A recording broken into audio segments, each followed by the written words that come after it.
Good evening, everyone. I'd like to welcome you to the Otsego City Council meeting. Tonight is Monday, March 28th. Audra, can you have the record show that all council members are present, along with our city attorney, our city planner, our city engineer, our assistant city administrator, along with our administrator. At this time, I will ask you all to join us in the Pledge of Allegiance. I pledge allegiance to the flag of the United States of America and to the republic for which it stands, one nation, under God, indivisible, with liberty and justice for all. Thank you. Our first item of business this evening is we have two special presentations. Our first one will be from the Bank of Elk River. So I will invite Ross up to the podium. I believe he's the one that's going to start speaking. Thank you, Madam Mayor, Council. Well, we're here again, and we're continuing our outstanding partnership with the Bank of Elk River. This will be close, I think, to the 9th year, and they've donated up to this point over $50,000 to enrich the community through recreational opportunities, and they've really focused their efforts in the last couple of years with our Prairie Festival, which has been a huge help. If you've been there in the past, you've noticed our attendance has grown exponentially just with the offering free rides to everybody, and that's been great. It's a huge part from the Bank of Elk River. So I'd like to call Leroy Leidenfleisser up. I knew I was going to get it wrong. I said it 15 times beforehand. Lindenfelser. Lindenfelser. I knew I was going to get it wrong. Oh, Julius Rifles up. And they're going to present. They're going to take their check back is what's going to happen. You can't pronounce his name right. All right. I'll say a couple things. Hi, I'm Leroy Lindenfelser. I'm one of the executive officers at the Bank of Elk River, along with Julius Rifles, our director of marketing. And I guess on behalf of the Bank of Elk River, we just want to say thank you for this strong partnership that we've had with the city, and we're pleased to provide contributions like this to help the help events, as Ross was alluding to, and to help serve the community. And so with that, I just want to say simply thank you. Thank you. And I have a few things just to say too. So, you know, Ross mentioned over 50,000. I believe the exact number is 52,000. That's something really exciting to, you know, for us to see that partnership continue to grow, and all the numerous volunteer hours that you've given to the city. Without your help, you know, a lot of our events that we had during the Tuesday afternoons couldn't happen. So at our community events that we have, like the pumpkin patch and the Easter event, you guys have always made a presence at those too. So again, thank you for being such a great partner for the city of Otsego and for our Park and Rec department. So thank you. Thank you. We should get a picture with you guys. Yes. Yes. Yeah. Should we do full council then? And you guys. All right, let's do it. Council, let's go down. We could do it just up here.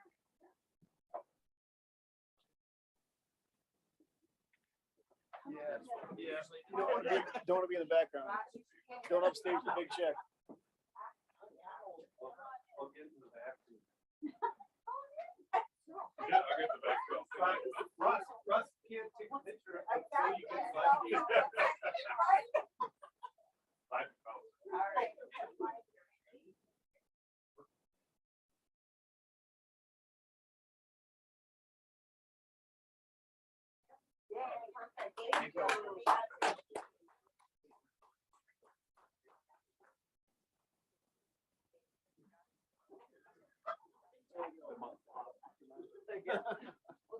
Thank you.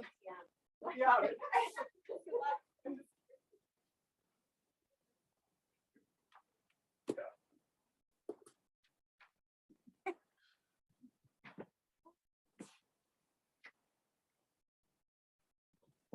All right, and moving on to our next item, we have the Rogers Fire Chief, Brad Feist, is here this evening. Evening, Mayor and Council. I'm here tonight to present our 2021 annual report. I believe it's was enclosed in your packets, so I'll just kind of go through a brief overview of it, and then I'll answer any questions that you may have. So it's kind of a big year for Rogers Fire. We took delivery of a new engine actually in the last Thursday. So we've got training on it tomorrow night, and then it'll be a couple weeks before we get it in service. We also purchased land for our North Station #2. We've been housed in our Public Works building as a temporary station with only 2 trucks in that vicinity, in that city's property. So that's a big step. We've also, with my deputy fire marshal, we have done a lot of improvements to our fire and prevention program. We've also seen a real big uptick in plan review, not just for new buildings coming in the city of Rogers, but existing buildings that change occupancy. So we have been seeing a lot of plan review, and that's kind of Chris's job. She does all the plan review for me. I do some of the major stuff. And then of course, we had to continue to be safe with COVID, even though the numbers went down in Minnesota and they keep dropping. We're still dealing with the precautions from safety when we respond to calls, when we're at training. We've finally brought all the members back for full training nights now, which last couple of years was we split the fire department up in 50% one night and 50% the other night. So COVID is still with us, so we're kind of still planning around that. What we have right now for existing staffing is there's 3 full-time, myself, my deputy fire marshal, and my administrative assistant / firefighter. And then currently we have 39 paid on call firefighters. We can be at 41. We just hired 3 additional firefighters here in February. They passed all the agility tests, psych tests, the interviews, and all that kind of good stuff. So they will start their schooling here on May 24th. And that schooling to get them fully trained to the level that we don't have to really, they can do whatever they want around the trucks and station is about 2 years. So these 3 firefighters will be very, very busy for the next 3 years to complete many, many hours of training as a firefighter. So if we go to kind of the inspection part of it, like I had said, you can kind of see some of the things that Chris does from a deputy fire marshal with the doing the inspections and permits, and fire alarms, tents, burn permits. She goes out and looks at every burn pile before we issue a burn permit. The main reason for that is not to have us getting paged out for someone burning something that they shouldn't be burning, like tires and garbage and that type of thing. It's really saved us on having 2 or 3 trucks racing down the highway with lights and sirens, and that's really not necessary. So she does an inspection, or myself does an inspection of all burning permits, and we have seen a big decrease in false alarms once we've done that. Again, on the fire prevention, in 2021, the second week of October is always Fire Prevention Week. We did a lot of stuff with first responder appreciation dinners, high school events. We try to get to the Rogers High School as much as possible when they request a fire truck there, or firefighters to lead them out of town if they're going to the state tournaments and that type of thing. Also, Chris gets very involved with fire investigations. So if we have a major fire in our town, she's the key person that starts the lead inspections. And then if it's a large commercial building, we'll call in the state fire marshal's office or the Hennepin County fire investigation team also. So. And then we have some pictures of National Night Out. The last last year we didn't do one, but the last few years we had kind of a National Night Out where we had people come to the park and gather. When we used to do it, we used to drive to the neighborhoods, and we got a lot of feedback from the citizens that they want the fire trucks in the neighborhoods, not the park. So we went back to going to about 35 national night events just in Rogers. I think we had 2 in Otsego, and I think we had 9 or 10 in the city of Corcoran. So the kids love it. They love coming out, seeing the trucks, talking to the firefighters. It's just a great night. So besides running calls, one of the major things that we do is, of course, is training. We train 2 to 3 times a month, and then we train from everything from fire suppression to hazmat situations to first responder to active shooter, emergency stress. Just anything that we know that we'll get called out to that's on our trucks, we have to train on that. So when we get to the scene, where we can use the tools that are on our piece of apparatus. Now, just a couple of pictures. We did some elevator training. You know, we've got keys and things to open doors. We're seeing not a huge uptick, but we probably get 3 or 4 a year where the elevators stop mid-floor and people kind of get nervous, and we got to find a way to get them out of there and that type of thing. And then one thing that we've done over the last 2 years is for all the officers had to go through instant command training to bring them up to the level that they can run a scene just as much as I can or my chief officers. So on page 10, we look at our call volume history. 2011 was about 445, and last year again we hit 692. And we took it to the next level of days of the week. And this year, Monday was the winner. Every year it varies. So there's no crystal ball that says when it's happening, but it's kind of just interesting to see when the calls do happen. Friday nights or Fridays, we're about a 104. So then call by time of day. We're still seeing the 9 o'clock and the 5 o'clock time frame for high call volume. And then on page 13, we kind of go into the 2021 fire EMS activities overall, giving you kind of a breakdown from the false alarms to the hazardous conditions, to fires, to severe weather. EMS is still high for us, 47%. If you look at the pie charts for Otsego and Corcoran, EMS calls are still high for all of us. They're going to be around for a while. So we do a lot of training on EMS. We probably train 4 to 5 nights a year just on EMS, from taking blood pressure to trauma to everything that you can imagine. So, and then you have, we're seeing a slow increase in false alarms. That's your smoke detectors in your house and your CO detectors in your house. As these houses get older, they start to fill up with cobwebs. They start to have dust in them. These things are sniffing 24 hours a day, 7 days a week. And for the most part, a smoke detector has about a 10-year life, and CO detector is about 7-year life. So it's amazing how many houses we come to and we find them 15 or 18 years old. There's a date on the back of them.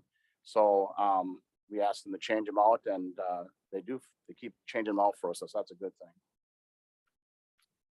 Calls by city. Corcoran was 81 calls. Our mutual aid to other cities in Hennepin County and Wright County was at 16. Otsego was at 59. Our LSU trailer, that's our life safety unit. Basically what that is, it's a trailer that is for rehab for firefighters. Still the #1 cause of death of firefighters is heart attacks. So there's 8 of these in the Hennepin County that respond with rehab. And that's where a firefighter goes into fight a fire. They come out, they come to the LSU. We have charts, we check their blood pressure, their oxygen levels, respirations. If they're on the charts, they can go back one more time. If they're off the charts, we send them to the hospital. And so we want to make sure that these men and women go home. And the 8 LSU trailers are spread out all over Hennepin County. Kind of gives you an idea, calls in Corcoran, because we do provide service to a large portion of Corcoran. Kind of the same numbers. EMS is around that 50-51%. And then we go into the city of Otsego. Your EMS calls were actually almost to 63% this year. We ran a total of 59 calls in the city of Otsego in our fire district area, which is a little bit higher than 2020. I don't have that number with me, but you can kind of see the calls, the false alarms, the fires. Now the fires could be grass fires, garbage can fires, anything where you're putting water on it is classified as a fire in our emergency reporting systems. And then of course EMS covers everything else. We do separate PIs on everything. We keep the personal injury accidents separate from our EMS runs. And then just gives you a little breakdown on the mutual aid. Again, our LSU goes to a lot of calls outside the city of Rogers, but we provide not just to Elberville and Elk River for the city of Otsego, but we go to Brooklyn Center, Brooklyn Park, Crystal, Dayton, Edina we went to last year, Maple Grove, New Hope, and of course St. Michael. We belong to the Mutual Aid Association. So if we have a big call in Rogers, I can call in mutual aid through our box alarms. And when and so forth, we go to other cities to provide level of service, mostly during the daytime when your daytime crews are small and you need extra manpower to get the job done. Next one, just basically calls for the city of Rogers. Rogers, we had 517 calls. Again, 21% were the false alarms, which we're starting to see that piece of the pie chart get larger and larger every year as we get more and more homes that get that 10-year mark. And that is it. Any questions by the mayor or council? Do you have any? Tom? Madam Mayor, thank you, Mr. Vice. Question with the North Station land purchase, what's kind of the plan or describe the plan or timeline for that property? So we've been in a lot of meetings. We've been working on this project for about 7-8 years, if not longer. It's the property that we bought is at Northdale Boulevard and 141st. It's, you know, the O'Reilly's is. Yep. So that piece of parcel right to the west, we purchased that piece of land. We wanted to be by our ISO rating, which we are a 3 for the city of Rogers. They kind of said the best spot would be on the west side of 101. They first spotted it over next to the high school and junior high. There's a lot of traffic with kids and response times, and that's all, you know, with the paid on call, it's all about response times. So we worked on that for about a year and we came up with an agreement with the owner. So the O'Reilly stays where it is. They're going to keep that piece of land and continue to rent that out and gain, you know, revenue from that. And then we purchase that land to the west. So we will enter that. We're going to have to build a road off of Northdale. They'll come off the north part of it. So the firefighters will come in and come around there, but the trucks will be able to respond right onto 141st Avenue, which is what we wanted to be on a county road to get us out to the western portion of our city, which is starting to grow off of Willendale and Hassan Sand and Gravel. And then of course, also head to the east to our schools, our middle school and our high school. So timeline, we're actually working on a RFP right now for architects. The goal is that my goal, and again, it has to get approved yet. It's not approved, so it's not approved, but we want to start. I think my city administrator is tired of me coming in his office, but we want to start as soon as we get an architect on board. We've got preliminary documents already. We've got it all laid out. We've got, I guess I should have brought some. I'll bring some next time I come. But it's going to be a 2-story. It's going to hold 3 trucks. Excuse me, not 3 bays. Then they're all drive-through bays. So it has potential of 6 pieces of apparatus. We're building the station not for today, but for the future. So we have enough room to put 1 more bay on it 15 or 20 or 25 years from now. We have a huge training room upstairs. We've got offices, a dispatch room for recording calls. And we're also with MinFire, which is, if you've seen that in the paper, dealing with firefighters and cancer and stress and heart attack. We're going to have it so that you, in order to go into certain locations coming back from a fire, you actually physically have to go into a clean room and take off your turnout gear, put it in washers and dryers, put on a jumpsuit when it's done, get your stuff back on and that type of thing. So we're really trying to make this thing a clean station, not just in the station, but in the apparatus. We're looking at seat covers coming in now, and just trying to make things safe. All this plastics and stuff has a lot of bad material in it. So that's the kind of thing that's sneaking up on the firefighters. So we're very excited about it. We're at right now, as of October, November, we did a real preliminary cost estimate. We're about 6.5 million for that station. The station is about 12,000 square feet because we did go vertical on it. We didn't stretch it out and take a lot of land on it. So this parcel is less than, I think, less than 2 acres for sure. I know that. Is it 12,000 square foot footprint? Or yes. 12,000 including the second? That includes a second. That includes a second floor too. Yep. So, and again, the biggest thing is the Bay areas. With these big trucks and pieces of apparatus, you got to have room, and then there's maintenance and stuff on them and that type of thing. But we're very excited about it. We're just trying to had a meeting on Monday, looking at the RFP process. How do we want to approach this? And right now, what I've been hearing is the station number 2 and expansion to the police department are the #1 priorities for the city of Rogers to get going. So cross our fingers. I'll keep Adam posted on it. but we're very excited. I've got actually trucks at Station 1 that are supposed to be at Station 2. So it'll be nice to get our Station 1 back to normal and have the trucks where they're supposed to be. With the Station 2, we will start splitting our calls. We'll split the fire district into 2 sections. The north part of Rogers and Otsego will be one district, and then Rogers and Corcoran will be a second one out of Station 1. We're going to start with the medical calls first, and then slowly roll into the CO calls and the smoke detector calls. And as our community continues to grow, we don't need to get all 41 members up every time it's a medical or it's a smell of gas. So we want to give a little bit of breaking up the fire district to have the trucks going in the appropriate directions and not waking everybody up.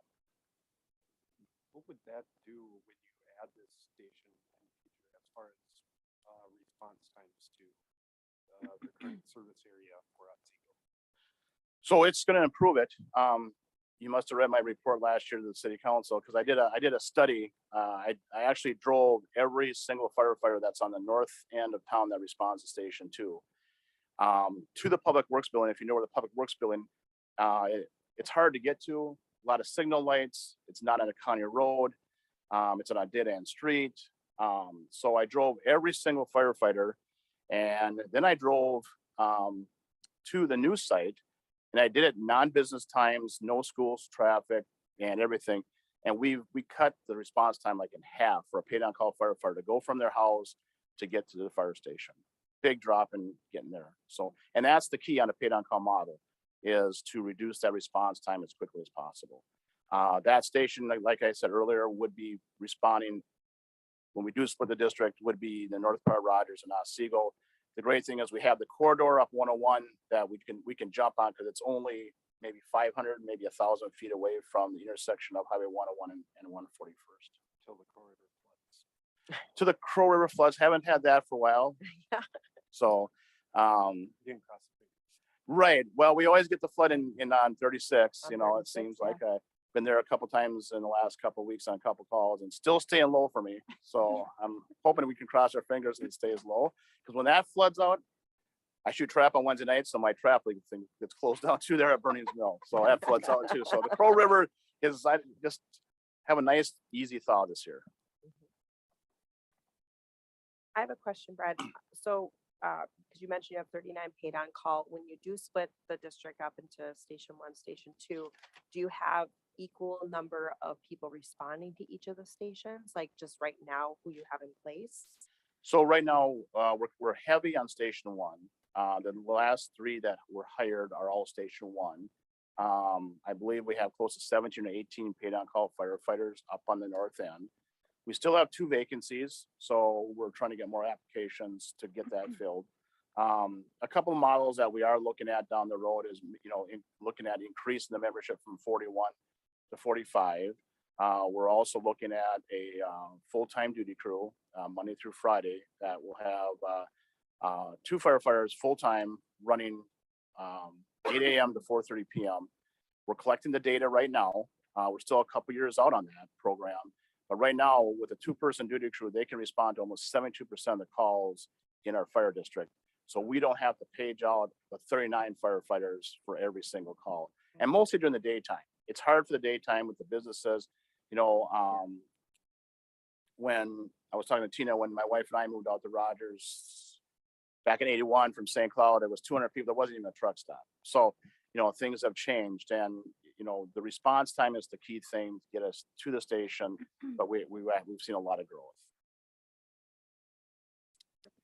I just wanted to know if that was a factor into where the locations were going to. No, the biggest factor when we sat down was when we met with our ISO, because the ISO, you need to be within 1.5 miles with the majority of your hydrant areas. Yeah. And that was kind of the concentration, that the growth that's been going on, and there's more growth coming to that area up there.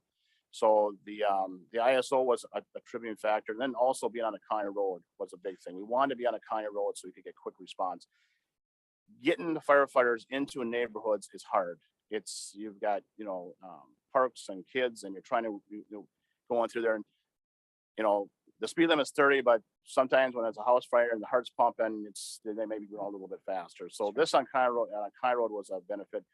So the big key too is that this, as I've talked to my city administrator, is once we get this project done, we have to start talking Station 3, and Station 3 will be somewhere south, somewhere in the southern portion of our city. Again, to help that booming too. response, to help that response time and the growth. Because the pay down call model is, I think it's going to be there for a long time. It's, to put full-time firefighters in a station, 100% full-time, 24/7, you have to be like around that 15 to 2,000 call mark per year. Rogers will be there someday, but right now we can do the best we can with the equipment and the stations that we have. But this station has always been placed on the north. It's always been the priority. It's on the north side of 94, because that's where our growth is. So I think it'll really help the city of Otsego and really benefit the city of Rogers. Any other questions? Tina? Question, yes. Brad, just really quick and just kind of curious as to where do you see most of your individuals coming from as far as who you're hiring? Is it Rogers or is it the surrounding area? I'm just curious. So most of the membership is Rogers. Okay. So to be on the Rogers Fire Department, you have to be within 8 minutes of Station 1 or Station 2. Okay. To be 15 minutes, get there, the trucks are all gone. It doesn't work. So we put that in probably 20 years ago. They had to be there within 8 minutes. I do have 2 firefighters that live just north of County Road 36 in Otsego. Actually, I got 3 now up there. But they're still in our fire district area, which doesn't make any difference what city they live in. I've got a couple firefighters that live on St. Michael, way on the eastern portion, at 241 actually, in about 94. So they're able to jump on the road and make it. But the others are pretty much in Rogers. I have 1 firefighter in Corcoran, but most of the firefighters live in the city of Rogers. And the one thing that will benefit this station too, by moving it north, even maybe 2.5 miles, is that 8-mile radius now goes further into Otsego, because we're always taking applications. I have not been at 41 P and call firefighters for about 6-7 years. Adam and I have talked with the consultant, and you've probably heard through the reports. The pay down call model is really getting hard. People are really, really busy. And then all of a sudden, Brad, you want me to come to all this training, the same as Minneapolis and St. Paul does, and make these calls. And I want you to come here on Saturdays for fire prevention. It's just not happening. So as chiefs, there's hundreds of different models out there, from the East Metro to the West Metro. So for us, I think the best, and what I've researched for the last 5 years, is getting that full-time duty crew involved, hopefully increasing the pay down call and seeing how long we can go with the pay down call model. Any other comments? I noticed the Hamlet Fletcher didn't have any incidents. What's that? The Hamlet Fletcher didn't have any incidents. Fletcher, Hamlet? Yeah. Hamlet. Fletcher. Oh, Fletcher. It's one of the last Hamlet, Minnesota. It's kind of, it's like it's a Hamlet Fletcher, when my wife and I moved to Rogers, and they said, let's go to the Fletcher house. And where's Fletcher? I mean, I just came to this little town of Rogers. But we're seeing a big uptick, and this town along Territorial Road right now. It's starting to push west, and it's water and sewer. Corcoran is growing very fast. They did a little moratorium on growth. That comes off on June 6th. And they've already got 8 developments knocking on the door along County Road 30. They want to extend water and sewer down County Road 30 down to that Hope Church down there. Past Mama G's, going to go all the way down to the end right there. So I've got a truck center going in right now in Corcoran, and I'm meeting in Corcoran. We have development meetings once a month. So we sit down with the planner, the police chief, and go through projects. And we actually got a huge campus coming in for seniors. It's got dementia, 55 and older, right south of the Corcoran City Hall. They're doing soil borings out there right now. And of course, Mama G's, that big development that happened, Bellwether, that's in our fire area. And now phase 2 is coming, which is another X amount of homes to the west. So we're seeing growth in all our cities. The people are coming. We can't stop them now. All right. Does anyone else have anything? Thank you for attending this evening. No problem. All Thank right, you. Brad. Thank And I'll you. keep you guys posted on our station as we get closer.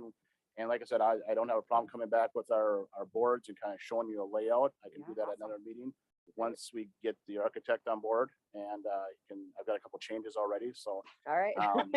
there's always changes. So, thank you very much. All right, thank Have a Thanks, good you. night, Brad. everybody. Have a good night. All right, we are at the open forum portion of the meeting. This is where residents can come to the podium, state their name and address, and limit comments to 5 minutes or less. Would anyone like to speak at this time? All right. Seeing no one, we will move on to item 2 to consider our agenda for approval. Does anyone have anything that they would like to add or delete at this time? A motion would be in order then. Madam Mayor, Yes. I'll move to approve the agenda as written. I second. Motion by Brittany, seconded by Jeff. Is there any discussion? All those in favor signify by saying aye. Aye. All those opposed, same sign. Motion passes.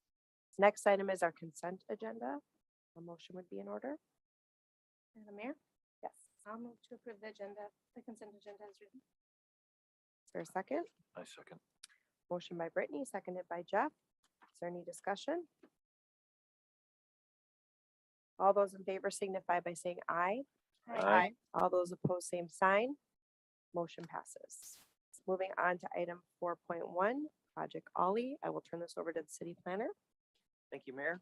Endeavor Development is present this evening with the request for a zoning map amendment, a preliminary plat approval, site and building plans, as well as the EAW that the council acted on at your meeting on March 14th. These are policy-related issues pertaining to the comprehensive plan and zoning ordinance and evaluated accordingly. The property is currently guided for industrial development based on the city's economic development goals, including low service impact, diversification of the tax base, and adding employment opportunities to Otsego. The interim land use plan currently has the property zoned A1 agricultural district. You can see on the screen the area as it existed prior to development of the Gateway North Industrial Park, including construction of Queens Avenue. So you have the 80 acres highlighted in purple just south of 65th Street, east of Highway 101 to the south. The large treed areas and ponds are essentially where Harvest Run East and Harvest Run are. In fact, the pond just to the south of the purple box was a MnDOT created pond as part of the Highway 101 project that 62nd Street now occupies that space along with existing homes. So the request is to amend the proposed site to I-1 district to allow for the proposed development. Access would be off of Queens Avenue, which was constructed as a major industrial collector street to accommodate traffic from Gateway North Industrial Park, as well as future industrial traffic to the east side of the roadway, including this site, as well as R&L carriers just south of 80 or County Road 38.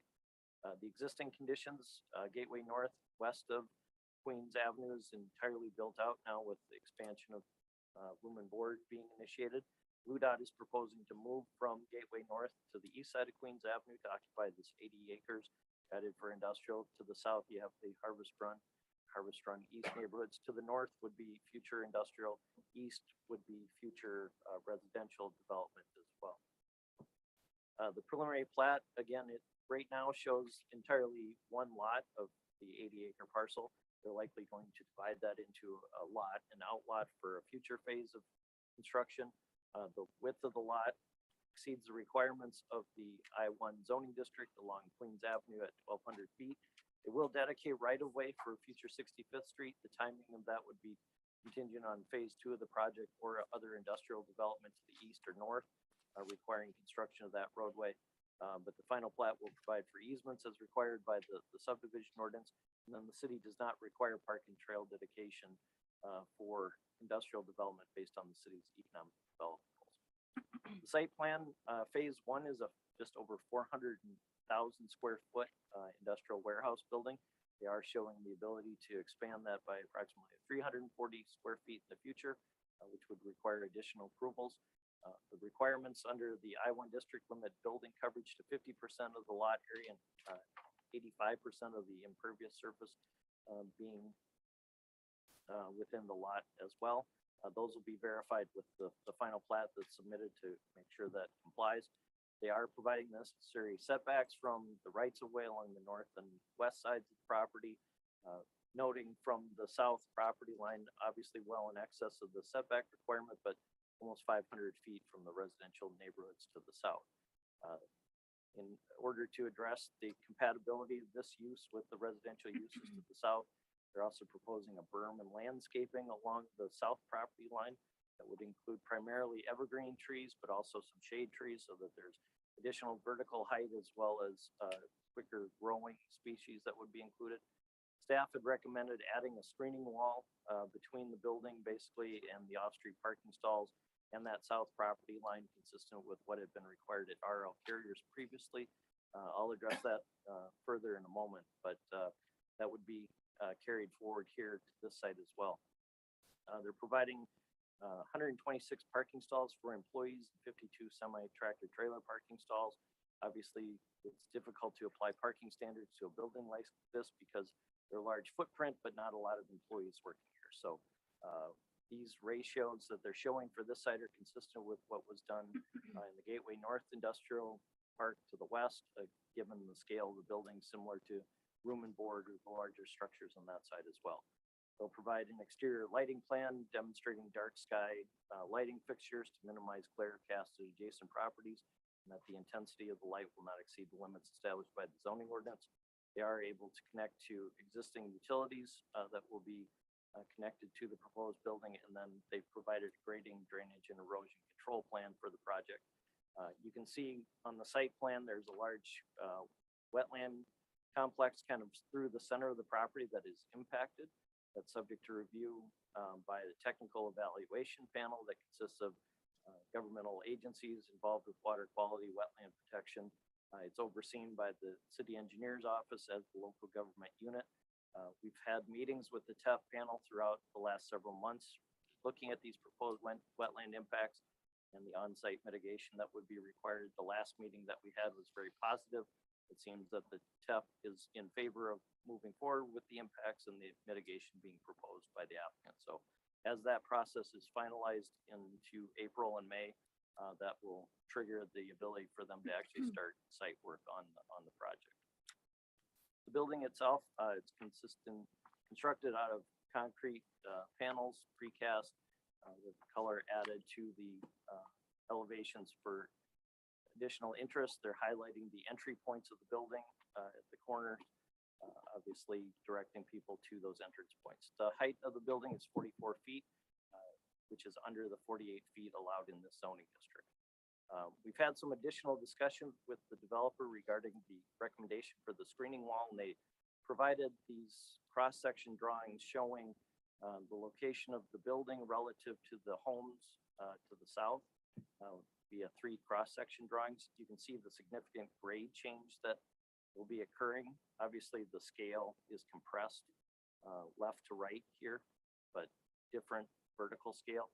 So you can see that the parking area is well below where the houses will be at each location. And ultimately, when the trees that are planted on that berm grow to a mature height, they'll be effective at screening the building.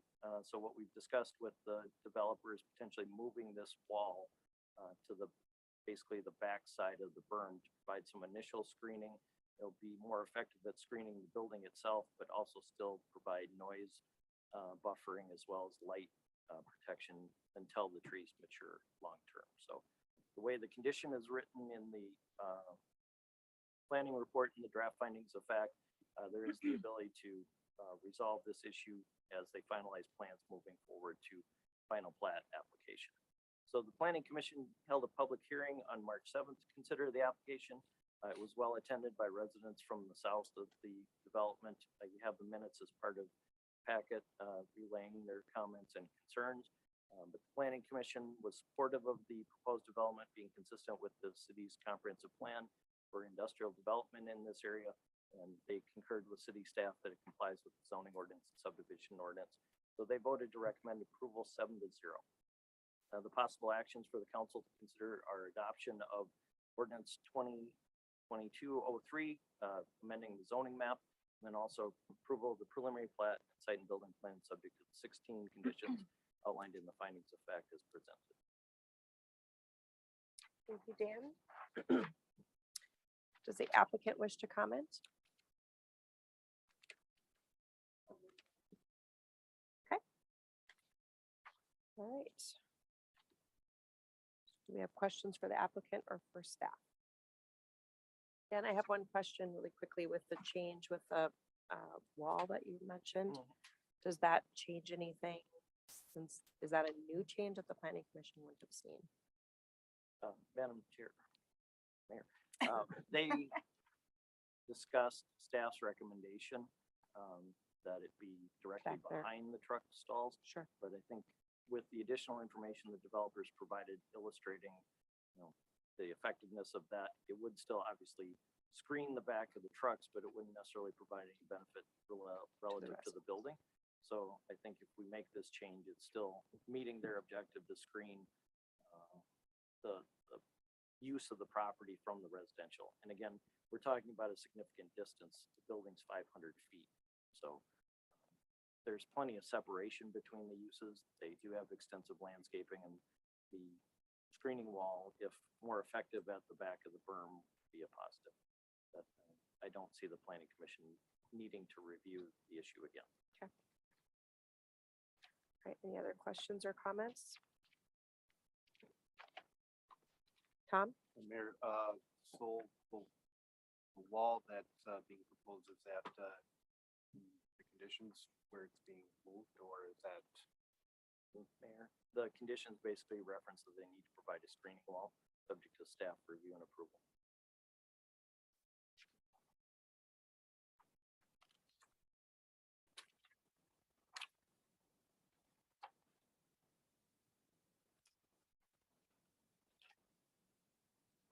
Other questions or comments? I Jeff? need a motion. Motion to adopt ordinance 2022-03, amending the zoning map and approve the Jacobs plat preliminary plat and site and building plan subject to the conditions as stated in the findings of fact and decision as presented. Second. Motion by Jeff, seconded by Tina. Is there any discussion? Yes. The trees that they're gonna be using, are they the deciduous or? Mayor, their plan had showed all deciduous trees. City staff, the condition as written recommends a majority of coniferous trees subject to approval by city staff. Any more discussion? All those in favor signify by saying aye. Aye. All those opposed, same sign. Motion passes. Item 4.2, Hunter Hills 5th Edition. Dan? Thank you, Mayor. This is Tamarack Land Development requesting preliminary plat approval as well as a planned unit development conditional use permit related to Hunter Hills 5th Edition. The property is already zoned to R5 single and two family district, so we're applying the performance standards established under the zoning ordinance and subdivision ordinance to the site. The property is part of the overall Hunter Hills development that has started along 80th Street, extending up to future 85th Street. To the south, you have existing neighborhoods within the West Sewer District, including Arbor Creek and Arbor Place.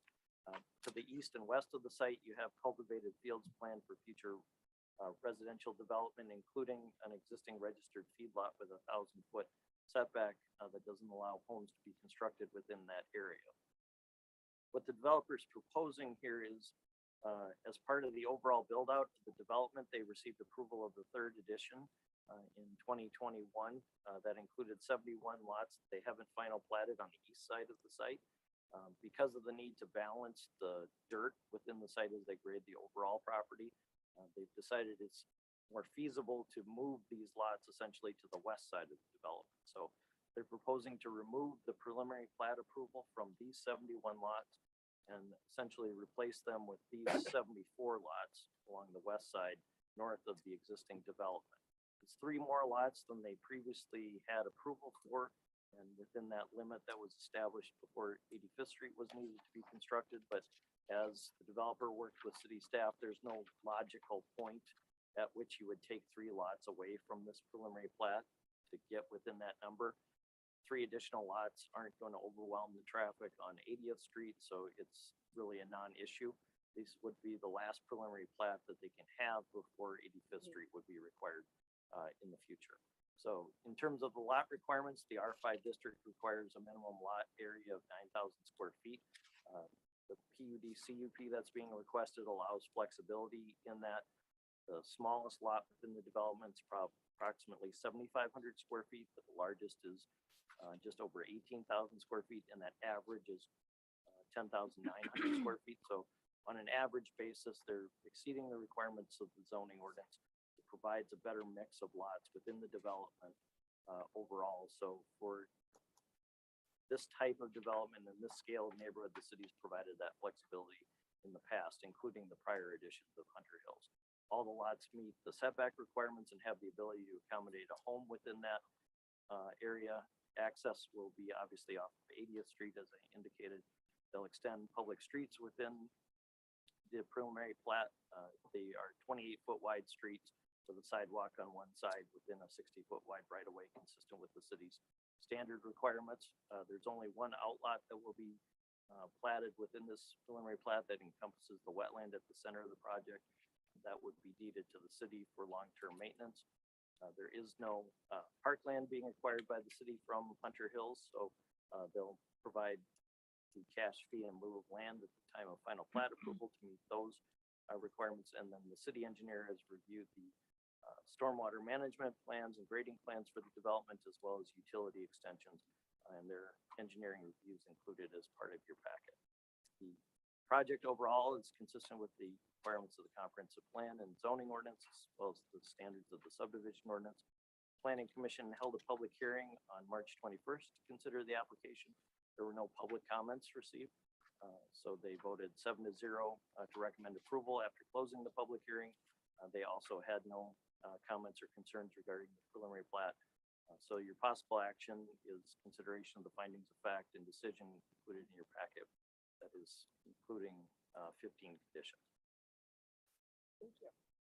Does the developer wish to comment? Good evening. Dan Willenbring, 400 Tanglewood Lane, Marine on St. Croix, partner at Tamarack Land Development. First off, thank you for approving North Water Phase 2 final plat. We're looking forward to completing that project. We do agree with the staff report and all 15 conditions of approval. And if there are any other questions, I'm here to answer them. Also, we're working with the adjoining property owners to the east and to the west of the Hunter Hills ultimate development on trying to obtain access to 85th Street. Those conversations are ongoing. All right. Council questions for staff or developer? Tom? Mayor, so is it, they're trying to take some of the bill from this current, the 5th edition to the 3rd edition, or are you trying to take it from the 3rd to the 5th? To balance. On most of the work, most of the earthwork will be on the 5th edition. We do have some stockpiles of soil that are sort of where the 3rd edition would be. So that's how the earthwork is. I mean, we're short dirt, and it's easier to. We'd be short more dirt if we developed the 3rd edition. So we've opted to move to the 5th edition. Less important. No, it makes sense. But and so if you're moving some of the dirt from the 5th edition to the 3rd edition, Ron, does this cover kind of where that goes so it doesn't affect flow of water? Yeah, the grading plan's been reviewed. So directing any water to their storm ponds. Released at rate control. And so when they're moving the dirt to the other site, so on that other site, that other piece of property, has that been reviewed? Yes. Okay. I just want to make sure that when you're moving it, it's not, being stockpiled in one area and displaced again, causing No, flooding no. somewhere else. No, the stormwater will be controlled per the city engineer's requirement. Any other questions for staff or the developer? Tom? Madam Mayor, Dan, where's the existing road that is gonna access this site? 80th Street on the south. Correct. So to access 80th Street on the south, and then there's two connections off of 80th Street. Plus then they'll have the two connections up into this addition. So, and then they're getting near future 85th Street. There's some space for additional homes here, basically. But no additional preliminary plats can be considered. Okay, but there are at least two access points to this fifth edition. Correct. So you're getting a sensing on whether it's 85th is gonna be coming from the west or the east? No comment. No comment. Doesn't hurt that. It was discussed at the planning commission, and the neighbor to the west, is concerned about 85th going through the Deliver home. All right, any other questions or comments?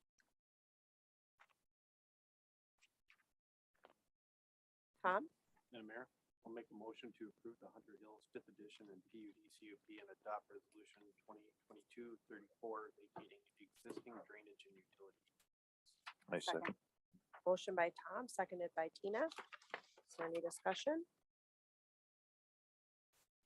All those in favor signify by saying aye. Aye. All those opposed, same sign. Thank Motion you very passes. much. Thank you. you.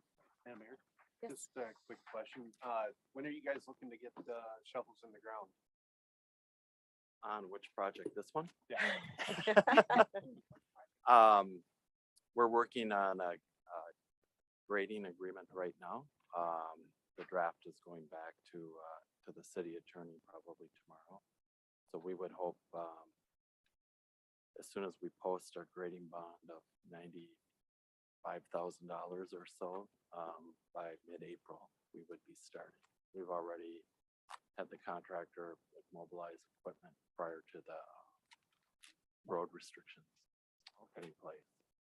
And then on North Water, we hope to be starting that mid-April also. All right. All right, Thank thank you. Thanks, Have a Dan. nice evening. All right, moving on to item 5, which is city council reports and updates. First item is Heritage Preservation Commission. Brittany? Madam Mayor, I do not have anything. Great. Next would be Parks and Rec Commission. Flip through my pages here. We had a good meeting with them. We again are still working with HKGI. We're always looking for improvements at what we can do to Carrick's Landing along with School No.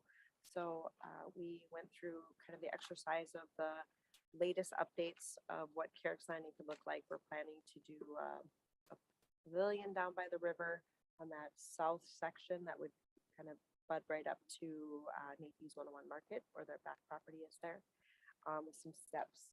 Looking at obtaining grants though to do that. So we're slowing down the process a little bit to make sure that we can get the correct information to apply for grants to complete that project. And then School No is set for replacement of the park because of the age of one of our first parks we built. So it's ready to be redone. And so they were starting to look at some concepts. And then they have their big Easter event coming up on April 9th. So that will be outside here at Prairie Park. What's the update there? Planning Commission, Tom? The Hunter Hills, which Public Safety. I was not there. So I was present that evening. We had, what was supposed to be that our fire chiefs were there, but there was actually some other scheduled events. So we only had Brad Feist there, and then Mark was there for a little bit. So just went over what you guys heard tonight, just you know, how many paid on calls that they're hoping to get. Same with Elk River, and Eric from Albertville was not present, but no other major issues came up with that mission. Took the information. So we're still on city council reports and updates. Does anyone else have anything? Mayor, some more just what to look for going with the development, the industrial development we talked about tonight. I know some of the people brought up the existing parking situation with a lot of people parking on the street. Sometimes the semi is parking in the middle lane. And so I just want to make sure when we're going through this that we're not going to run into that same issue. You're talking about construction workers. Huh? Construction or the employees, middle of the day, yeah. Cars. Side road. And you'll see, like, semis parked in the middle. So staff can review that and perhaps bring to the Public Works Subcommittee a recommendation to establish, parking zone along. It is already no Clear. parking. Or if it is already no parking, Jason's here. discuss with Sergeant Altman. Yes. It may not, it may not be no parking zone because it wasn't a state aid for street. I know on the one side there's no parking. Yeah, I so don't know on we certainly can put no parking. It is required along state aid streets, but when it was constructed, it wasn't a state aid street. We have since designated it a state aid street just because of traffic. The size of it, we get better return to our state aid fund. Looks like we'll have a follow-up with that. Yes. Thank you for bringing that up, Tom. Any other council reports or updates? Moving on to staff reports and updates. Sabrina. Thank you, Mayor. Council, I sent the staff survey that was completed earlier this year out to council, so you should be able to review that. There's a comparison in there from the 2021 survey as well, just to kind of get a good idea of what has changed, and hopefully plan to continue to move forward with that every year. And we are still in seasonal employment recruitment right now, and getting some really good applicants. So we're excited to see how our online application system has been working out for us. And you didn't send spam. You should probably let us. Oh, yes, yeah. If you got an email from Bamboo, it's not spam. It was an accident. I got it. I was like, is this for real? Like, it just looked a little shady. So it was not. Yes. Just a quick question for Sabrina. This goes back to what we were talking about earlier in this special meeting we had, but on Odine, I know you were going to look into seeing if they could on GPS Changes speed limit. change the speed limit from where it was 55 down to the 45. Did we have any luck with that? I haven't looked. So we can do like request per road if you want to. We reached out to the county and they didn't have much help on how they do it. There is a way to do like a mass amount through kind of some more data software kind of programming. So I've been looked at that a little bit just to kind of see where we can go with that. But otherwise at this point, really all there is kind of road by road, you can make the change. But hopefully get some more information maybe from other cities that have gone through the change. Does it cost for us to do that upgrade or request that from those providers? So if we were to just do the road by road, it doesn't cost anything. If we were to do more of like the mass change, I believe there's some fees to it. But it varies and typically kind of depends on how often you're sending that information. Okay. And the reason why I was bringing that up is since we're looking at Right. making a mass change is, having that system updated, especially for those major, what I consider like 10 miles per hour, by the home stuff, 5 miles per hour. And you would think the opposite, mass would be no cost, and onesie twosies would be a cost. Yeah. It doesn't make sense that mass is you have to pay for. And Tom, if the officer sitting in the back, he probably say you shouldn't be looking at your phone telling you how fast you should be going. You should be 10 and 2 and looking at the road signs. It's So But if not- your phone's up it's- here, It's not, like mine always is. it's not the phone, it's my screen. Yes, I would It's my agree with Pull 'em that. screen over. that sits there and shows you, oh, it says 40 miles per hour. I'm with you, Tom. 30. I'm with you. Yeah, I'm with you. You may miss and the it turns speed red if limit. I'm speeding, which never Oh, mine happens. doesn't do that. Yeah. Wait, I don't speed. Like I said, I think he's just trying to say it'd be a good resource for those of us that may miss the I've been speed limit. All right, you get back to us on that. Thanks, Amanda. Adam, Thank you, Mayor.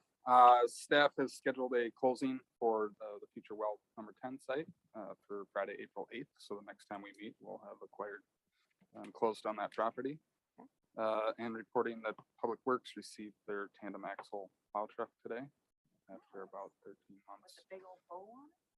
It didn't have a bow on it when I saw it, but maybe that it would did. be, had some that would be shortage, you know, we're happy just to get it 13 months later. Yeah, right, right.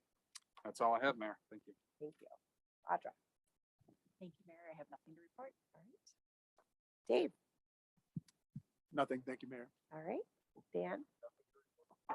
Ron. Charlie Charrier, many of you know him, he's a construction observer for many years. He was planning to retire in July, but he's got some medical issues he got to handle in May, so we are going to have his retirement party April 28th, so in case you wanted to attend, set that aside a date and that date aside, and then we're planning to have it in Otsego because that's where he spends most of his Yes. time. We're looking at Cowboy Jackson. So, just for information, he has been working in Otsego since as a construction service since about 1998. Yeah. So, Yeah. I'm gonna miss them when we see gonna him out on the be- side of the road and you right. can stop. what time? I'm thinking about 6 to 9, something like that. He's, of course, been excellent with the residents, which is Yes. a big help for Yes. all of us. Yes, Does that need to be posted? it does. Potentially for 3 people? Yeah, well, once we know more details, we'll post a notice of quorum. Thank you for letting us know. Yes. He will be greatly missed, and I would agree, the residents, he always connected with everybody. And nothing but positive feedback when residents called after we talked with Charlie. So hopefully you find a good replacement. Hired too. Yeah. Worked a long days. Yeah. All right, does anyone else have anything? Then, oh my gosh, see, we got sidetracked. Oh, Jason Altman's. Sorry, but thank you. That was so good. That was so great. Yeah, That- clearing of the throat wasn't rude at all. Sorry, That's we were talking, fun. It's like And you Cowboy guys don't have a Jacks. Special meeting after the council. meeting. you were talking fun, and the last thing you thought of was Let's don't you go. have free tickets written up already too? Yeah, the speeders are right there. Ironically, my Now? topic, I guess, to bring up actually was just kind of traffic issues. With the weather warming up, what we typically see is more people are going to be outside, more people are going to be riding the bikes out of the parks or whatever. So people are naturally going to be kind of seeing some of the traffic flow and point out a lot of the speeding issues. I would say around this time of year, the traffic complaints that come in, 90% of them are going to be speeding related. I'm trying to compile a map for Public Safety Commission on just having a visual map of here's where we have requests to do extra enforcement. Kind of a perfect example. So very southeast part of the city down towards, 36 and Randolph, Queens. I have 19 of them to map out in that one particular part of the city. And I'm at Different residents calling. different spots that people would like me Wow. to have a squad car sit and watch particular issues, whether it's speeding, stop signs, erratic driving. So I have 19 of them just there. Obviously, I have the rest of the city to go on. They're probably 30 square miles to map out after that. So a lot of requests for us to be in a lot of different places all at the same time. So fire department took up a lot of time, so I won't. Go And, into it. and Jason, you will be brought, I think Dan will be reaching out to you or Ron, but we are looking to be adopting next city council meeting, our resolution to, we are going forth with reducing speeds. So, Was there any discussion about Queens? There was a request about that. Was there actually a question, or there was a Queens Avenue parking and Tom brought up the Queen, so that was brought up at the planning commission in regards to Project Ollie from the residents. Do you want to share? Well, we'll be looking at it at Public Works, but, and I forget if there already is existing no parking or. Mayor, There's- so the issue raised at the planning commission was speeding and Jake braking, both going downhill towards 38 and from 101 towards Queens. Ron and I investigated on Google really quick. There is not a no parking zone on Queens currently, so that we can move forward. So, okay, yeah, I guess my quick observations with it, stop you if I'm going too far into it, would be, I believe that's correct. We don't have any sort of parking regulations for it. What I typically see is when Ruan's got a lot of their actual trucks for the business, they kind of overflow park it into where the employees would park, and all of a sudden the employees end up out on the street. So that's kind of what ends up happening, and then we end up, all times of the day, we end up with trucks that are making deliveries, and for whatever the schedule gets chaotic at Ruan, and they're parking out on the street. That's typically what I try to look into, because sometimes they show up and they have no idea that they can't get in, and all of a sudden they're just finding a spot. I mean, I've gone down and they're sitting in the middle, literally in the middle of the road. Kind of like move type deal. So,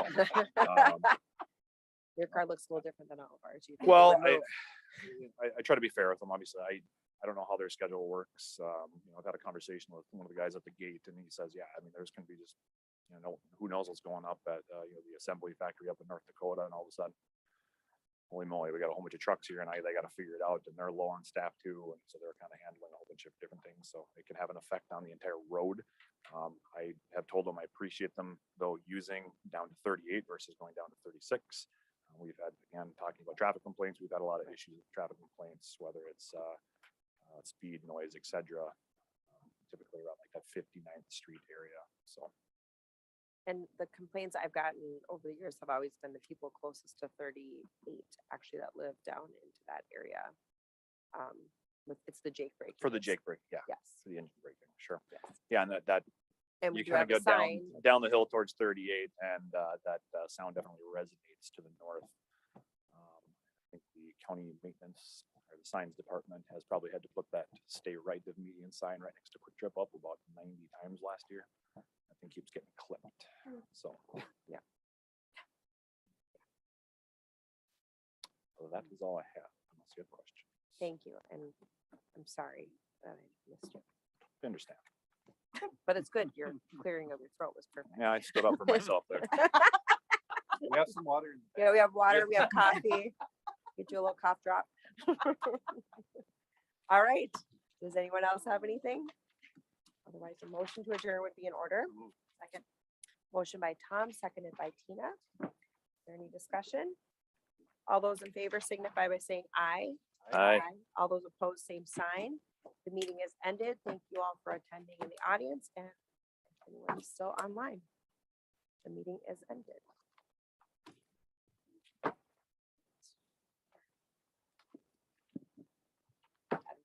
Recording stop. You will. We don't. No, we got it taken care of before.